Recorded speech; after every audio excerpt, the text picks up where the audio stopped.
नमस्कार, समाचार क्यारी मीडिया समूह में मैं आप सभी का हार्दिक स्वागत करती हूं और स्वागत करती हूं। आज हमारे कार्यालय में आए हुए हैं आप सभी मेहमान, आप सभी को नमन, वंदन और अभिनंदन। पृथ्वी का बढ़ता हुआ तापमान क्या है कोई निदान, और इसी ज्वलंत मुद्दे पर आज हम चर्चा करने के लिए इकट्ठा हुए हैं अपने कार्यालय में। और मैं सबसे पहले आदरणीय राजेश कुमार जी, जो कि मुख्य संपादक हैं समाचार क्यारी मीडिया समूह के, और हमेशा ही ऐसे मुद्दे जनता के लिए एक जागरूक संदेश लेकर आते हैं, जागरूक करते हैं, इन विषयों पर बात करते हैं। तो सबसे पहले सर मैं आपको नमन करती हूं और मैं चाहूंगी कि आप सभी आए हुए मेहमानों का स्वागत भी करें और अपनी बात भी रखें। जी, सबसे पहले समाचार क्यारी के पाठक और दर्शकों को बहुत बहुत अभिनंदन, स्वागत। आपका सहयोग ही इस समाचार क्यारी मीडिया समूह को इतना लोकप्रिय और फेमस बना रहा है। मैं भगवान से प्रार्थना करते हैं इसी तरह दर्शकों और पाठकों का प्यार और साथ हमें मिलता रहे। अब समाचार क्यारी चंडीगढ़ मुख्यालय में आए हुए सभी मेहमानों का तहे दिल से स्वागत, सम्मान। आप सभी आदरणीय का बहुत बहुत हार्दिक अभिनंदन, स्वागत। दोस्तों, समाचार क्यारी पिछले 27 वर्षों से हर उस टॉपिक, हर उस विषय को जो उस समय समाज के लिए बहुत जरूरी है या मानवता के लिए या उस परिस्थिति में उसका कोई समाधान निकालने के लिए आवश्यक होता है, अपने दर्शकों और पाठकों को अवश्य रूबरू कराते हैं। पिछले कई वर्षों से गर्मी बहुत बढ़ गई है। इस वर्ष तो रिकॉर्ड ही तोड़ दिए हैं। आए दिन समस्त पृथ्वी का तापमान बढ़ता जा रहा है। यह एक चिंतनीय विषय है। अगर इस पर चिंता नहीं की गई, विचार नहीं किया गया, निसंदेह ही मानवता समाप्त हो जाएगी। इस पृथ्वी का तापमान इतना बढ़ जाएगा, जीव जंतु सभी नष्ट हो जाएंगे। हो सकता है कि इस सृष्टि का ही समापन हो जाए। आधुनिक युग में बुद्धिजीवी वर्गों का या समाज के उन लोगों की ये जिम्मेवारी है इस तरह की समस्याओं से निपटने के लिए जो सोच सकते हैं, वो कर सकते हैं, वो करना चाहिए। इसी समस्या के समाधान के लिए आज चंडीगढ़ मुख्यालय पर बहुत ही दिग्गज लोगों का एक पैनल आया है।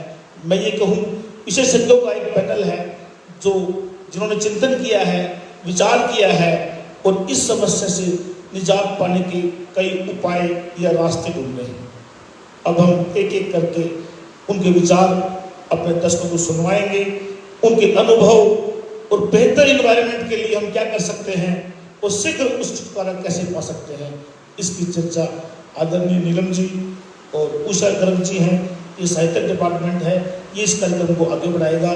जो कि समाचार क्यारी की परंपरा है, हम अपने स्टूडियो में आए हुए समस्त मेहमानों का राष्ट्र ध्वज देकर सम्मान करते हैं। सम्मान की प्रक्रिया के बाद कार्यक्रम प्रारंभ करेंगे। जी, आपका हार्दिक अभिनंदन, स्वागत। जी, सबसे पहले जैसा कि हमेशा होता आया, हम समाचार क्यारी नारी शक्ति का सम्मान नीलम त्रिखा जी और उषा जी का सबसे पहले हम राष्ट्रीय ध्वज देकर सम्मान करेंगे। उसके बाद आने वाले सभी आदरणीय मेहमानों का सम्मान किया जाएगा। जी, सबसे पहले रिटायर्ड कर्नल NK सयाल जी।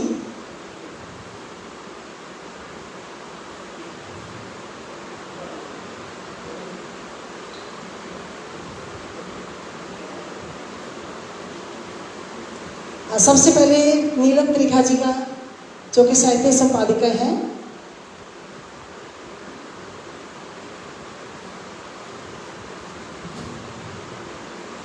जी, हमारी उषा गर्ग जी, जो कि हमेशा ही इतना बढ़ चढ़कर कार्य करता था। बिल्कुल, देखिए, राष्ट्र ध्वज जो है अपने आप में बहुत बड़ा सम्मान है। वो हमें देश के लिए जीने का जज्बा, प्रेम का जज्बा भरता है। तो सबसे पहले इसीलिए हमारे आदरणीय सर हमेशा कि जो मेरी टीम, जो शीटी टीम है, उसमें और जोश भरना है। तो सबसे पहले कहते हैं कि आप लोग भी उसका हिस्सा तो करते हैं। सब दिल से नमन और धन्यवाद। इसके बाद आदरणीय कर्नल साहब, जिन्होंने देश के लिए बहुत सारे कार्य किए हैं, नंद किशोर जी, आपका वंदन, अभिनंदन। बहुत सारा स्वागत आपका। और बिल्कुल आपने तो रियली में देश के लिए आप सीमा पर खड़े होकर आपने अपनी सेवाएं दी हैं, तो बहुत सारा स्वागत है, बहुत अच्छा भी लग रहा है। नमन आपको जी।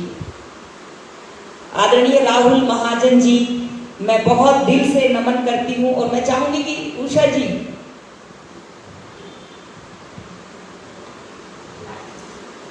राहुल महाजन जी, जो जितना हम जानते हैं, इन्होंने चंडीगढ़ में जब लिंक रोड्स बनी, जितने भी बड़े बड़े पेड़ आड़े आए और गवर्नमेंट ने काट दिए, इन्होंने अपने खर्चे पर उन पेड़ों को क्रेन से उठवाकर दूसरी जगह लगाया। बहुत बढ़िया, अभी भी इनके पेड़ पूरे हरे भरे हैं। 800 से ज़्यादा पेड़ ये लगवा चुके हैं।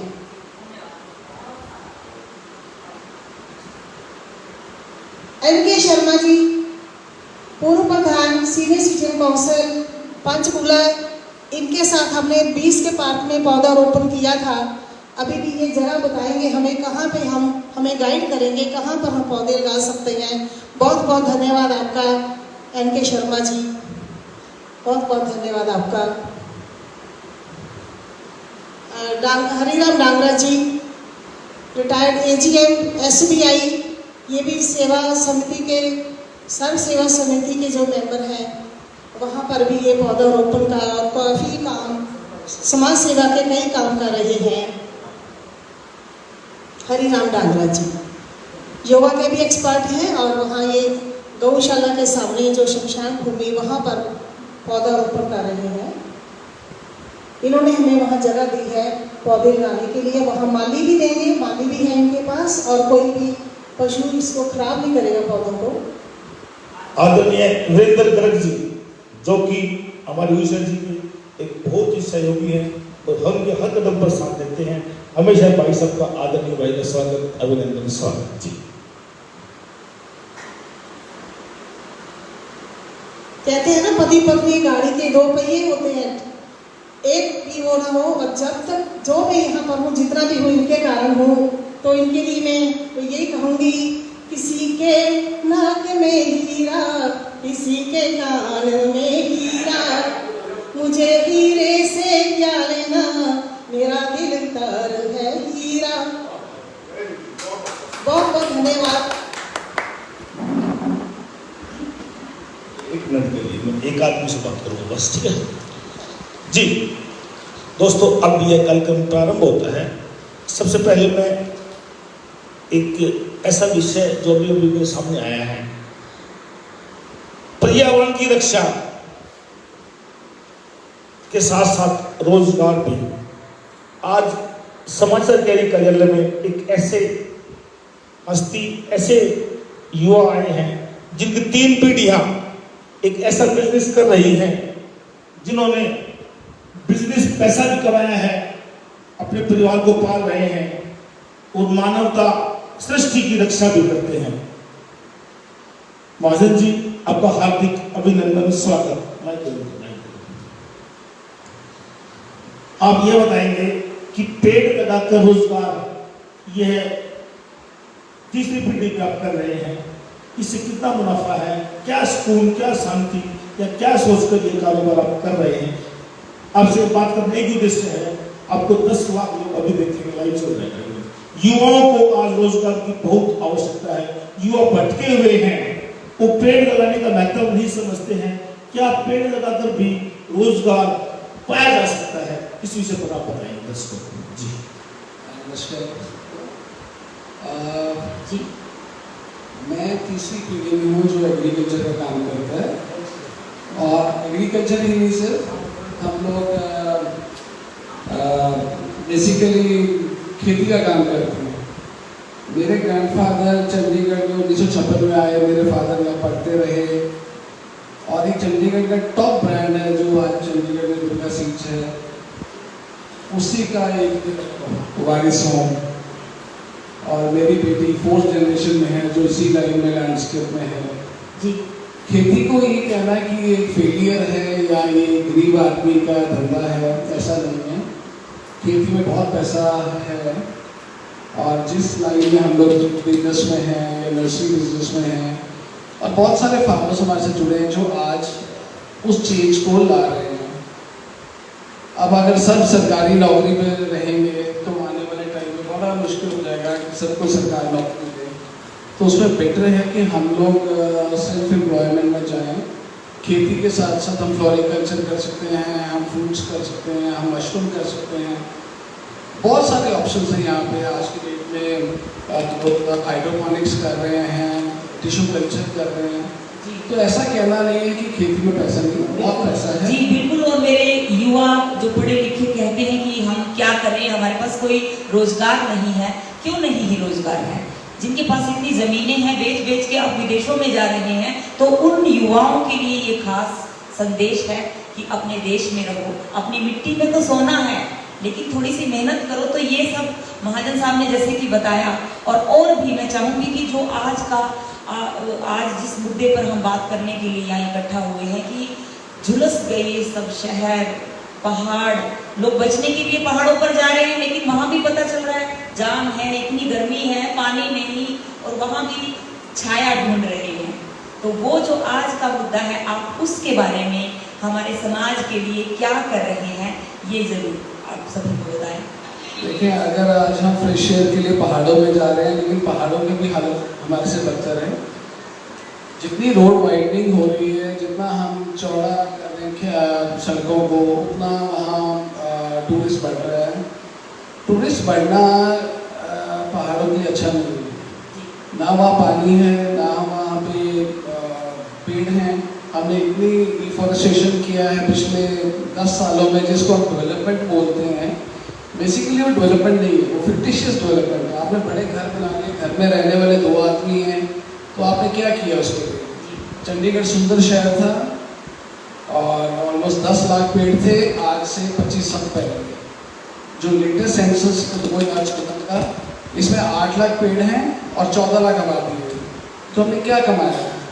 हमने कुछ नहीं कमाया। डिजीज बढ़ाई हमने, सड़कों पर ट्रैफिक बढ़ाई हमने। जिसके पास एक गाड़ी थी, आज 4 गाड़ी है। तो हमने खुद इस सब चीज़ों के लिए हम जिम्मेवार हैं। यही हाल हमने पहाड़ का किया। हम परमाणु क्रॉस करते थे, जावली क्रॉस करते थे, तो हमें झरने मिल जाते थे। आज शिमला तक आप चले जाओ, आपको एक भी झरना चलता नहीं मिलेगा। तो किसने खराब किया? हम लोगों ने किया। सो एनवायरनमेंट के लिए ये कहना है कि नहीं जी दूसरा आदमी जिम्मेवार है या वो है, एक इकोसिस्टम है और हम लोग सब जिम्मेवार हैं उसमें। और ये नाराजगी जो है वो प्रकृति लगता है कि बिल्कुल रौद्र रूप दिखाकर सभी को बता रही है। देखिए, इतना पारा जो बढ़ रहा है, इतना डिग्री तापमान हो रहा है, तो पहले इतना नहीं था। बरसात भी आ जाती थी बीच में। आजकल आप देख रहे हैं कितनी भयानक गर्मी पड़ रही है। तो कहीं ना कहीं हम लोग ही इसके जिम्मेवार हैं। और शायद ये सबसे बड़ी बात है कि जिन्होंने एक पेड़ों को काटा है, उनकी भरपाई तब तक नहीं होगी जब तक वो 10 पेड़ ना लगा दें। लेकिन ये कौन करेगा? उनमें जागरूकता कौन भरेगा? ये हमारा काम है। और बिल्कुल सही कहा बेगम जी आपने।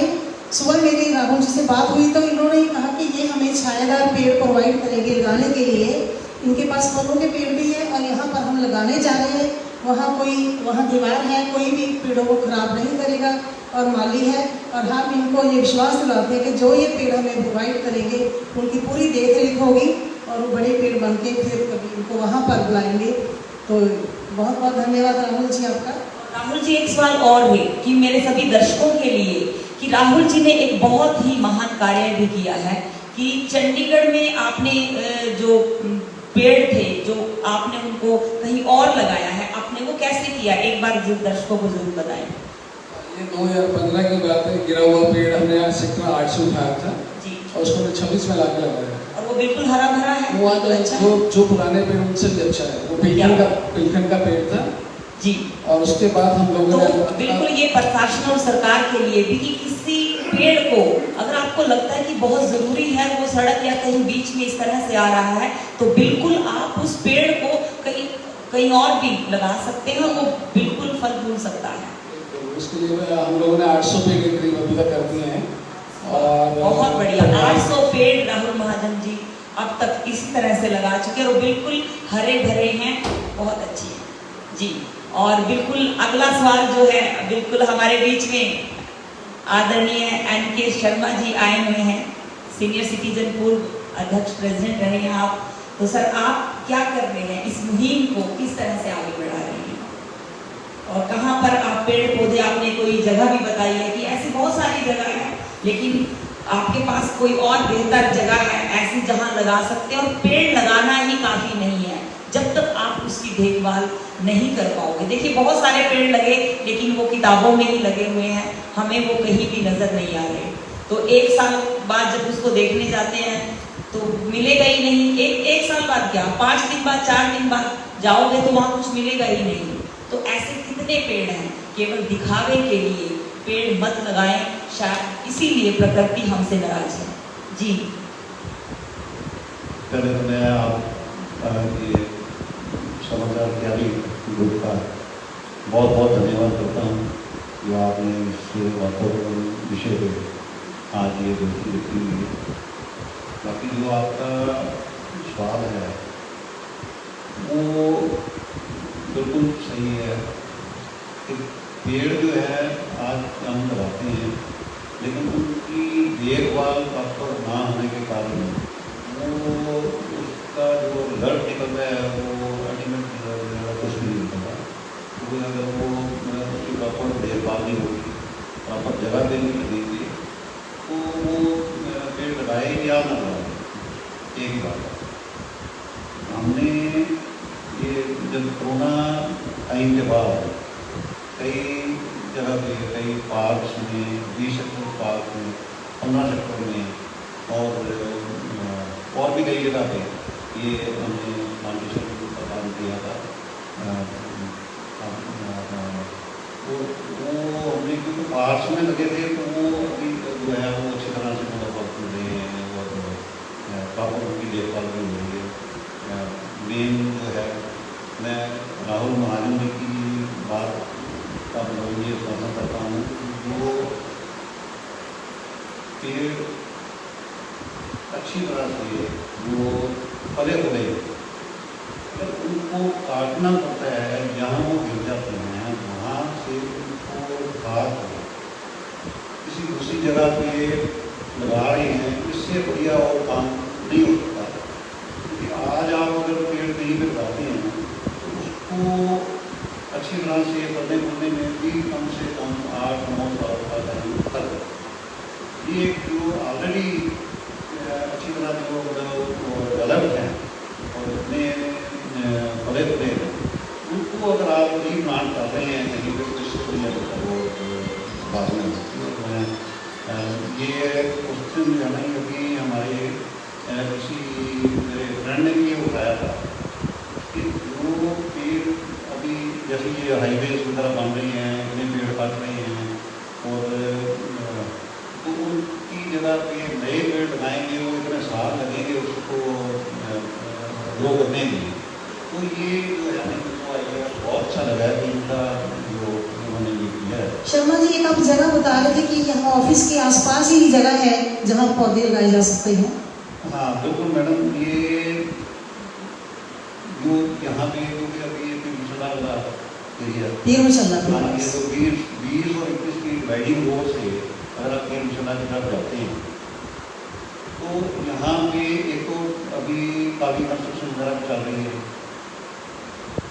ये गटर के ऊपर पुल बन रहा है, इस तरह के लोग काटे नहीं हैं। तो ये जगह जो है आई थिंक ये बड़ी प्रॉपर जगह होगी अगर यहाँ पे हम बिल्कुल सही आपने। और इसमें हम कुछ मतलब क्वान्टिटी भी है वो लार्ज क्वान्टिटी में यहाँ पे हम करा सकते हैं। थैंक यू वेरी मच, आपने बहुत अच्छा जगह बताया। तो अब एक और सर की बिल्कुल जनता को, हमारे दर्शकों को ये भी बताएं कि बहुत महंगे पौधे नहीं होते और बहुत सारे तो ऐसे पौधे जो खुद ब खुद, बरसात का मौसम आ रहा है, कौन से पेड़ पौधे हैं जो हम बड़ी आसानी से लगा सकते हैं। बिल्कुल है ये आज ये कभी मैंने किसी देखा था इसमें वीडियो आई थी, उसमें दिखाया था हमें कि एक तो हम पेड़ पौधे लगाते हैं, एक वो क्या करते हैं कि बीज जो है बीज को तो किसी उसमें वो थोड़ा सा वो करके भाई मोटेड मिट्टी में डाल के, मिट्टी में या सीड बॉल्स, सीड बॉल्स, तो वो जो है एयर ऐसी जगह जगह में वो उसको जो है फेंका जाता है। हाँ, फेंके सभी मेहमानों से निवेदन है कि आज का मुद्दा है पर्यावरण को कैसे बचाएं, पृथ्वी के बढ़ते हुए तापमान को हम कैसे कर सकते हैं कि मुद्दे की बात करें। मुद्दा ये है कि बढ़ते हुए तापमान को हम किस तरह कंट्रोल करें, सृष्टि और मानवता को कैसे बचाएं। उषा जी, अगला सवाल आपसे है कि आपने भी बहुत सारे जागरूक अभियान छेड़े में बहुत सारी कविताएं आपने लेख आपने लिखे हुए हैं, तो कौन से वो पेड़ पौधे हैं जिससे लगाने से पृथ्वी का तापमान जो है वो कम होगा और शायद हमारी पृथ्वी हमसे खुश भी होगी। धरा को कैसे हमने इन पेड़ पौधों के गहनों से सजाना है, वो कौन से पेड़ हैं? कुल्हाड़ी की चोट को तू जान लेता, अगर तू पेड़ और मैं इंसान होता, हरी भरी ये धरती स्वर्ग जैसी मेरे बिना सब रेगिस्तान होता। पेड़ों में स्कंद पुराण में पीपल को पेड़ों का राजा कहा जाता है, जिसकी जड़ों में ब्रह्मा जी हैं, तने में विष्णु जी हैं और टहनियों में शंकर जी हैं और पत्ते पत्ते में सभी देवता निवास करते हैं। तो हमारा यही है कि हम छायादार पौधे लगाएंगे, बिल्कुल जो सजावटी पौधों से हम ऐसे पौधे नहीं लगाएंगे जैसे सफ़ेदे का पौधा, नीलगिरी और गुलमोहर पौधे हैं जो वायुस्तर को बढ़ा रहे हैं, बहुत ज़्यादा ज़मीन को खराब कर रहे हैं। इसी कारण दिल्ली तक रेगिस्तान बढ़ रहा है राजस्थान का। पहले पेड़ों के सड़कों के किनारे पे सफ़ेदे के पेड़ लगाए गए थे जो बहुत खतरनाक हैं। तो हमने जो पेड़ लगाए हैं, पीपल का पेड़ 100% कार्बन डाइऑक्साइड को ऑब्जर्व करता है। इसी तरह बेल है, नीम है, वट है, ये 80% कार्बन डाइऑक्साइड को बिल्कुल। और त्रिवेणी पहले लोग लगाया करते थे और पूजा भी की जाती थी, लेकिन पता चला है कि अब त्रिवेणी को कहीं ना कहीं बंद किया गया है, तो इससे आप क्या कहेंगे? मुझे तो सरकार ने ही सुना कि त्रिवेणी को बंद किया हर जगह मंदिर में, मैं जहाँ तक जी हाँ, बिल्कुल ये सच बात है। लेकिन अब भी इसको धर्म से इसीलिए जोड़ा गया था कि त्रिवेणी लगाने से बहुत सारा पुण्य भी मिलेगा, ताकि लोग जागरूक हों। धर्म से भी इसीलिए जोड़ा गया था क्योंकि हमारे पूर्वज जानते थे कि जैसे हालात चल रहे हैं, एक दिन ऐसा समय आएगा कि आपका डिग्री 50 पार हो जाएगा, और मुझे लग भी रहा है वो दिन जो है आ गए हैं। तो क्यों आप भी ऐसा मानते हैं कि कहीं ना कहीं ये सिर्फ जागरूक करने की बात नहीं है? क्या हमारी सरकार, हमारा प्रशासन जो है वो जो इतने पेड़ पौधों के नाम पर, पर्यावरण के नाम पर, प्रदूषण के नाम पर इतना खर्च भी कर रहा है, उसका सही उपयोग हो रहा है? नहीं, बिल्कुल आप नहीं जानते कि पंजाब हरियाणा में जब सड़कों को चौड़ा किया गया, एक साइड नहीं दोनों साइडों के पेड़ काटे गए, तो लाखों की संख्या में, और बहुत सारे ऑफिस ने करोड़ों रुपयों अपने जेबें भर ली हैं जी। तो पेड़ भी यही कहते हैं कि बेदर्दी कोई तो बारी जड़ें काट दे, जेबें भरने के लिए कोई सफाया कर दे, फिर देख तेरा कहाँ नामो निशान होता। तो ये हुआ है, पर हमने लोगों को भी जागरूक करना है। खुद भी ये इस पुण्य कार्य में पौधे लगाने हैं, धरातल पर लगाने हैं। ये नहीं कि सैकड़े लगाए और अगले दिन ना मिले, हम थोड़े पौधे लगाएंगे। तो श्याम जी से हम ये रिक्वेस्ट करते हैं, वो बताते हैं कहाँ पर पौधे वो हमें जगह दे रहे हैं पौधे लगाने के लिए। हेलो, सर्वप्रथम मैं आप सबका नमन करता हूँ, वंदन करता हूँ, अभिनंदन करता हूँ। और देवी और साथियों, कुछ इस विषय पर बोलने से पहले मैं ये बोलना चाहूँगा कि वातावरण एक ऐसा विषय है जिसके साथ मेरी जिंदगी जुड़ी हुई है। तो कैसे, मैं फौजी अफसर बाद में हूँ, पहले का बेटा हूँ, पर इसके साथ में जो सबसे अहमियत रखने वाली बात है कि सृष्टि के रचनाकार के आशीर्वाद से 5 जून मेरा बर्थडे है, और इसी 5 जून को 1972 में यूएन ने वातावरण दिवस के रूप में अनाउंस कर दिया।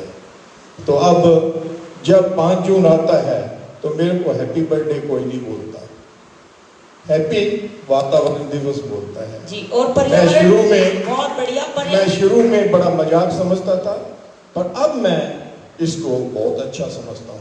बहुत अच्छी बात है सर। पर्यावरण के लिए अब जन्मदिन भी है, तो उसके लिए विशेष काम आप क्या कर रहे हैं? मेरे दर्शक जो है वो यह जानने के लिए आपसे अब मैं आप लोगों को आज का जो विषय है जिसके ऊपर हम विचार कर रहे हैं, जिसके ऊपर हमने बोलना है, वातावरण, इसको दोस्तों मैंने दो हिस्सों में बांटा है। एक वातावरण और दूसरा पौधारोपण। पहला पौधारोपण और फिर वातावरण। क्यों कि पौधा पेड़ बनेगा, पेड़ वातावरण। इसीलिए मैंने 4 वेद, वो वेद नहीं जिसमें लोग बात करते हैं, ये 4 वेद ये हैं। सबसे पहले समझदारी, सबसे पहले समझदारी, उसके बाद में जिम्मेदारी, फिर वफादारी और ईमानदारी। ये पौधे जैसे कि आदरणीय शर्मा जी ने बताया, इतना आसान नहीं है लगाना, और लगा लिया तो उनको पेड़ तक ले जाना बहुत बहुत मुश्किल है। इसीलिए मैंने सबसे पहले मैंने जो वेद का रूप दिया है वो है समझदारी।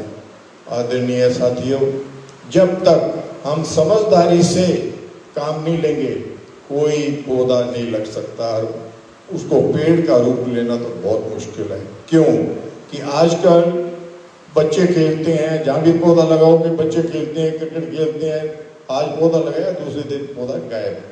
और बच्चों के से बच गया वो, तो गौ माता की जो फौज है वो इतनी ताकतवर है आजकल, भाई कुछ भी नहीं छोड़। जी बिल्कुल, ये सभी को पता है, ये बात हो चुकी है कि हमने अब कैसे अपने तापमान को, ये तो हो चुका है, कैसे उसको बचा सकते हैं, इसके बारे में एक शब्द के बस आप बात मैं एक शब्द नहीं मोहतरमा, बहुत डिटेल में इसके ऊपर आपको बताऊंगा। जी जी, लेकिन आज समय सीमा है, हमारे पास 5 मिनट का समय है और हरिओम जी बैठे हैं, तो कार्यक्रम फिर समापन की ओर है। जो पौधे हम लगाएंगे, जिन पौधों ने पेड़ का रूप लेना है, जो मैंने बोला समझदारी, तो वो हमें बहुत सोच समझ के लगाना पड़ेगा। जी। पेड़ की जड़ें जाएगी, और आज शहरों के अंदर कोई जगह ऐसी नहीं है जहाँ की पाइप ना लगाई गई हो।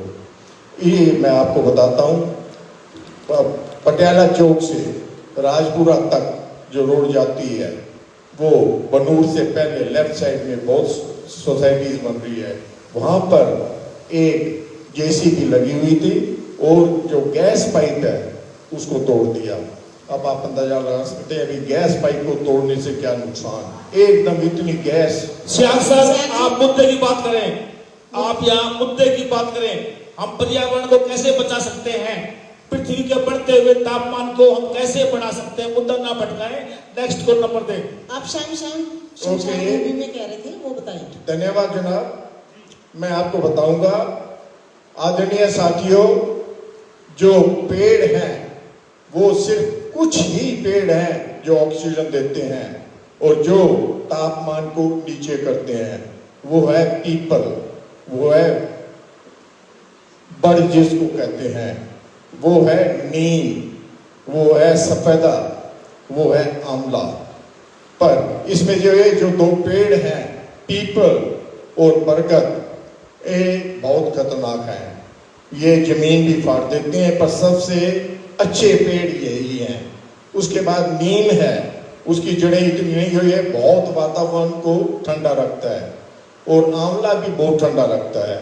अगर हमारी कोशिश हो तो हमें ये पेड़ लगाने चाहिए। वातावरण में जो कर सकते हैं, कुछ ठंड ला सकते हैं, या जो तापमान ऊपर जा रहा है उसको रोक सकते हैं, नीचे ना ला सके जाए, तो यही पेड़ हैं। और यही पेड़ आप गांवों में जाएं तो वहां पर इन पेड़ों की वजह से तापमान इतना नहीं है जितना शहरों में है। क्योंकि शहर है आदरणीय राजेश शर्मा जी, ये कंक्रीट जंगल बन चुके हैं, जो कि गांव अभी तक बचे हुए जनाब। बिल्कुल सही कहा आपने श्याम जी। अब हरिराम डागरा जी, आप बताइए श्याम सेवा समिति में के उसके जरिए आप शमशान भूमि में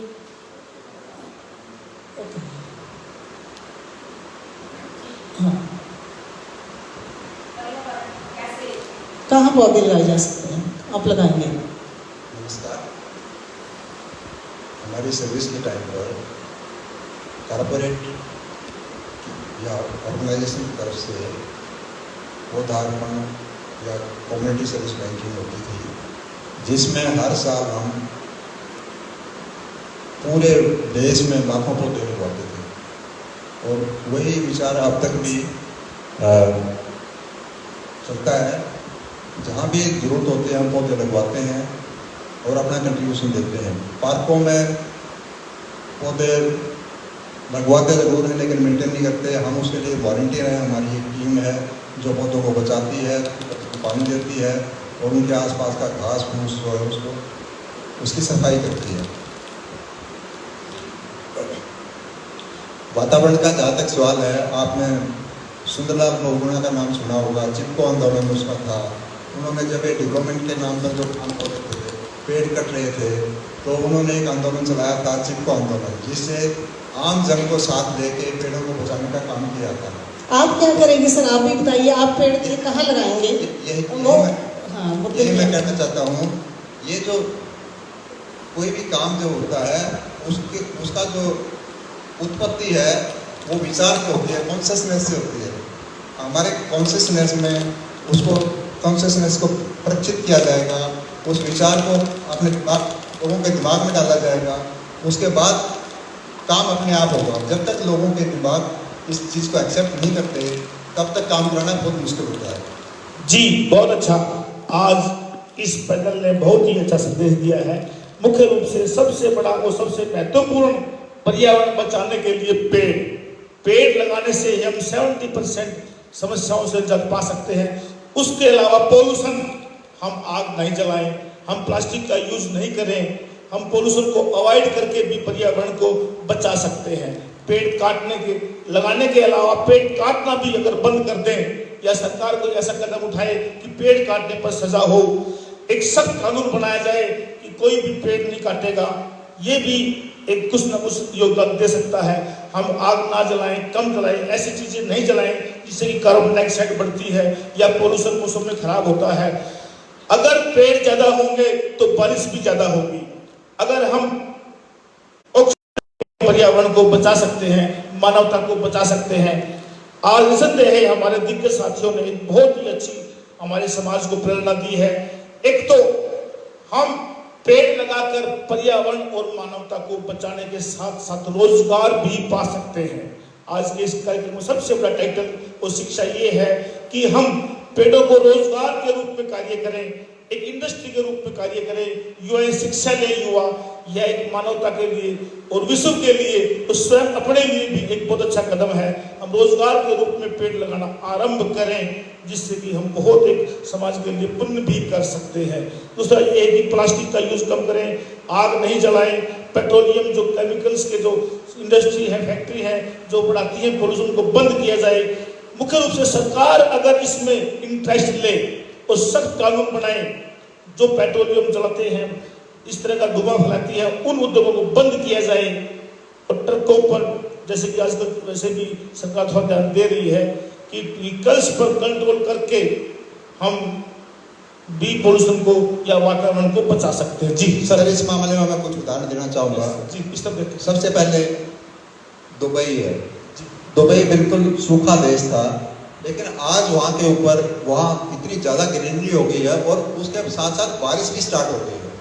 जो इतने दिनों से डेजर्ट था, डेजर्ट खत्म हो गया है, हरियाली आ गई है। और कारण ये है कि वो पेड़ लगाओ जी।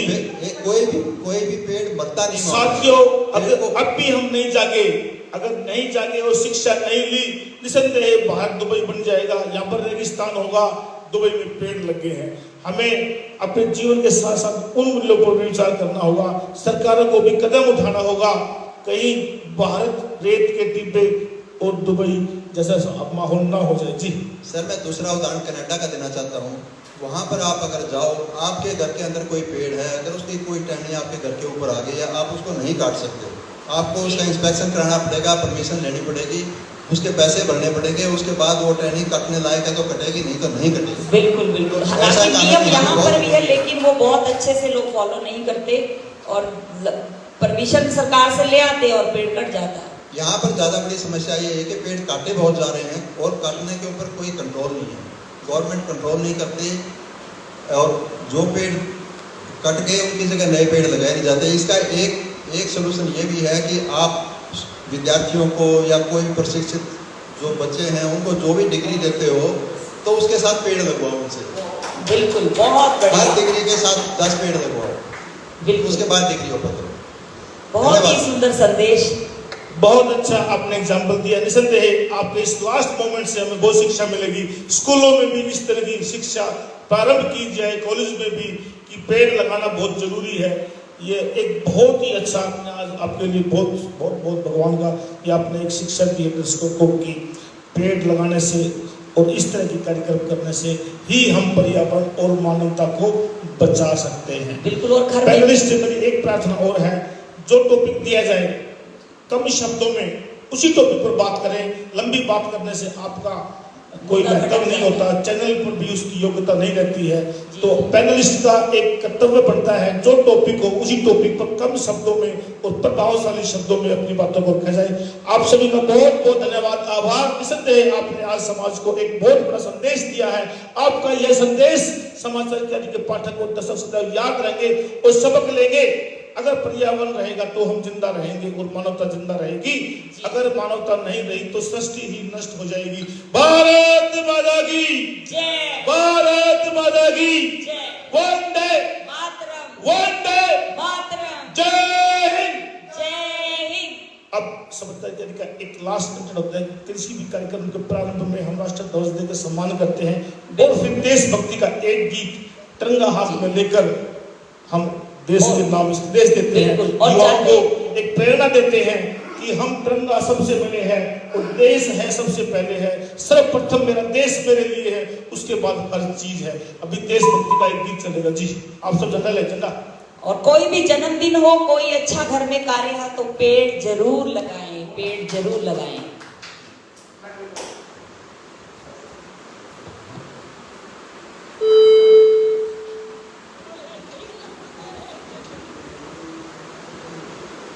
जी,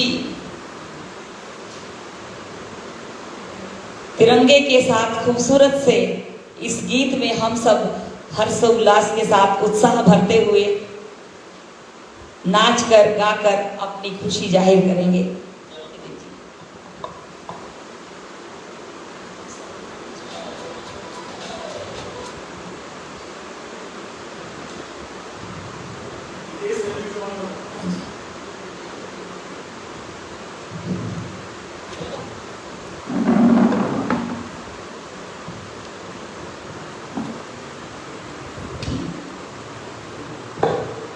भारत माता की जय, वंदे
नित नित मेले, यहाँ नित नित मेले सजते हैं, नित ढोल और ताशे बजते हैं।